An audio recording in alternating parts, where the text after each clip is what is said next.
بسم الله والصلاة والسلام عليك يا رسول الله. اللهم ارحم أبي واغفر له واجعله من أهل الجنة يا رب. اللهم ارزق أبي الفردوس الأعلى في الجنة يا رب. اللهم اجعل قبر أبي روضة من رياض الجنة يا رب، ولا تجعله حفرة من حفر النار. اليوم حبيت نشارك معكم طريقتي في تخزين والاحتفاظ بالثوم المفروم في المجمد لمدة طويلة وبطريقة صحية. راح نمدلكم الوصفة بمقادير مضبوطة جدا، وراح تتحصلوا على أروع وأبن ثوم راح تستعملوه. يعني راهي الفرصة، الثوم راهي رخيصة، اشريوا وجربوا الطريقة هذه لأكيد أكيد رايحين تدعيوا لي كي تجربوها. وقبل ما نبدا لكم في الوصفه نقول لكم ما تنسوش ديروا لي جيم لا فيديو وتبارطاجيوه مع حباباتكم وصحاباتكم. ونبداو بسم الله على بركه الله في المكونات وطريقه التحضير. اول حاجه انا شريت ربطه كبيره تاع الثوم وفصصتها بهذا الشكل، حطيتها في الماء ليله كامله، ولا تقدروا ديروها الصباح وتخدموها في العشيه. انا حطيتها ليله كامله في الماء باهم بعد تجيني سهله جدا في التقشير نتاعها.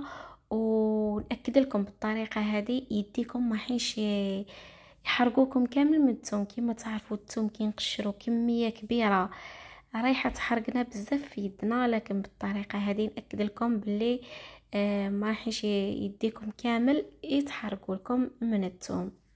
شوفوا من بعد ما قشرتها وغسلتها جيدا، شوفوا راهي كمية ما شاء الله. لكن انا رايحه نعطيكم مقادير مضبوطة. انا هنايا كان عندي واحد الكيلو 400 ولا كيلو 600، ما شفيتش مليح. المهم كل 600 غرام نديروا له 250 مليلتر تاع زيت نباتي و150 غرام نتاع الملح. كما راكم تشوفوا الكاس تاع 250 مليلتر عمرته بالزيت. الكاس نفسه ديروا نصف كاس باش هكا اللي ما عندهاش الميزان ما تقوليش انا ما لقيتش كيفاه ندير ولا ما لقيتش كيفاه نوزن. مهم 600 غرام نتاع الثوم، 250 مليلتر تاع زيت نباتي عادي، و150 غرام نتاع الملح. ونرحيوهم جيدا، نرحيوهم مليح بالاشواغ نتاعكم وشوفوا القوام اللي رايحين تتحصلوا عليه. حبيت نقول لكم ملاحظه بالنسبه للملح، يعتبر كماده حافظه للثوم، والزيت النباتي رايح يحافظ لكم على اللون نتاع الثوم، رايح يبقى لكم هكا ما تحطوه في المجمد يبقى لكم بنفس اللون وما يغير لكمش كامل الطعم نتاعو. يعني الزيت هو اللي راح يحافظ لكم على الطعم نتاع الثوم، راح تبقى بنفس النكهه نتاعها.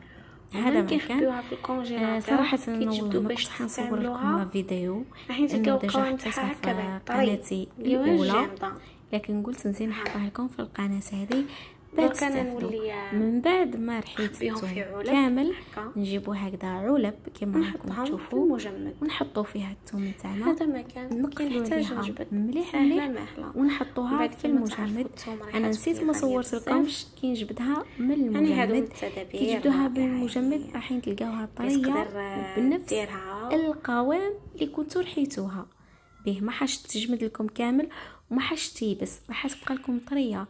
يعني كي تحطوا المغرف ليه رايحين تنحيو الثوم نتاعكم. وشوفوا لي الكميه اللي دارت لي هذيك الثوم اللي شفتوها معايا في بدايه لا فيديو، كميه ما شاء الله روعه روعه. كما على بالكم ومن بعد الثوم رايحه تولي غاليه بزاف بزاف. ديروا الطريقه هذه راهي رخيصه الثوم. جربوا ما حين تخسروا والو، خاصه شوفوا نهار ديروا الحبوب رايحين تلقاوها واجده مرحيه تحطوها ديريكتومون في الماكله تاعكم. يعني اي حاجه ديروها رايحين تجبدوها وتستعملوها.